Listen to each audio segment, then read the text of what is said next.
नमस्कार दोस्तों, आज की हमारी कहानी है अंगूठी चोर। इससे पहले आप हमारे चैनल पर नए हैं या आपने अभी तक हमारे चैनल को सब्सक्राइब नहीं किया तो चैनल को सब्सक्राइब जरूर कीजिएगा। महाराजा कृष्णदेव राय एक कीमती रत्न जड़ित अंगूठी पहना करते थे। जब भी वह दरबार में उपस्थित होते तो अक्सर उनकी नज़र अपनी सुंदर अंगूठी पर जाकर टिक जाती थी। राजमहल में आने वाले मेहमानों और मंत्रीगणों से भी वह बार बार अपनी उस अंगूठी का जिक्र किया करते थे। एक बार राजा कृष्णदेव राय उदास होकर अपने सिंहासन पर बैठे थे, तभी तेलानीराम वहां आ पहुंचे। उन्होंने राजा की उदासी का कारण पूछा। तब राजा ने बताया कि उनकी पसंदीदा अंगूठी खो गई है और उन्हें पक्का शक है कि उसे उनके बाहर अंगरक्षकों में से किसी एक ने चुराया है।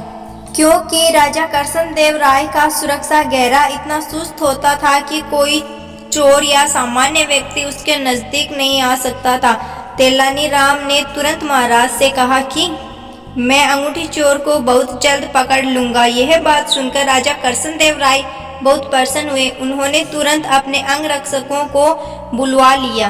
तेनालीराम बोले, महाराज की अंगूठी आप 12 अंगरक्षकों में से किसी एक ने की है, लेकिन मैं इसका पता बड़ी आसानी से लगा लूंगा।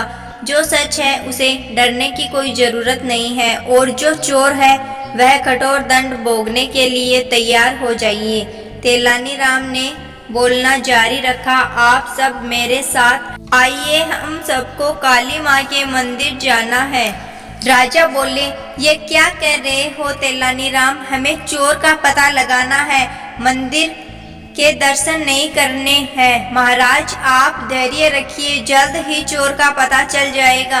तेलानीराम ने राजा को सब्र रखने को कहा। मंदिर पहुंचकर तेलानीराम पुजारी के पास गए और उन्हें कुछ निर्देश दिए, जिसके बाद उन्होंने अंगरक्षकों से कहा, आप सबको बारी बारी से मंदिर में जाकर माँ काली की मूर्ति के पैर छूने हैं और फौरन बाहर निकल आना है। ऐसा करने से माँ काली आज रात सौपन में मुझे उस चोर का नाम बता देगी। अब सारे अंगरक्षक बारी बारी से मंदिर में जाकर माता के पैर छूने लगे। जैसे ही कोई अंगरक्षक पैर छूकर बाहर निकलता, तेनालीराम उसका हाथ सूंघते और एक कतार में खड़ा कर देते। कुछ ही देर में सभी अंगरक्षक एक कतार में खड़े हो गए। महाराज बोले, चोर का पता तो कल सुबह लगेगा, तब तक इनका क्या किया जाए। नहीं महाराज, चोर का पता तो लग चुका है, 7वें स्थान पर खड़ा अंगरक्षक ही चोर है। ऐसा सुनते ही वह अंगरक्षक भागने लगा, पर वहां मौजूद सिपाहियों ने उसे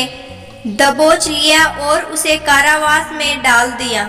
राजा और बाकी सभी लोग आश्चर्यचकित थे कि तेलानीराम ने बिना सौपन देखे कैसे पता कर लिया कि चोर वही है। तेलानीराम सबकी जिज्ञासा शांत करते हुए बोले, मैंने पुजारी जी से कहकर काली माँ के पैरों पर तेज सुगंधित इत्र छिड़कवा दिया था, जिस कारण जिसने भी माँ के पैर छुए उसके हाथ में वही सुगंध आ गई। लेकिन जब मैंने 7वें अंगरक्षक के हाथ में महके तो उसमें कोई खुशबू नहीं थी। उसने पकड़े जाने के डर से माँ काली की मूर्ति के पैर छुए ही नहीं, इसलिए यह साबित हो गया कि उसी के मन में पाप था और वही चोर है। राजा कृष्णदेव राय एक बार फिर तेलानीराम की बुद्धिमत्ता के कायम हो गए और उन्हें श्रवण मुद्राओं से सम्मानित किया गया। उम्मीद करती हूँ दोस्तों आज की मेरी ये कहानी आपको पसंद आई होगी। अगर कहानी अच्छी लगी हो तो मेरे चैनल को सब्सक्राइब जरूर कीजिएगा। धन्यवाद।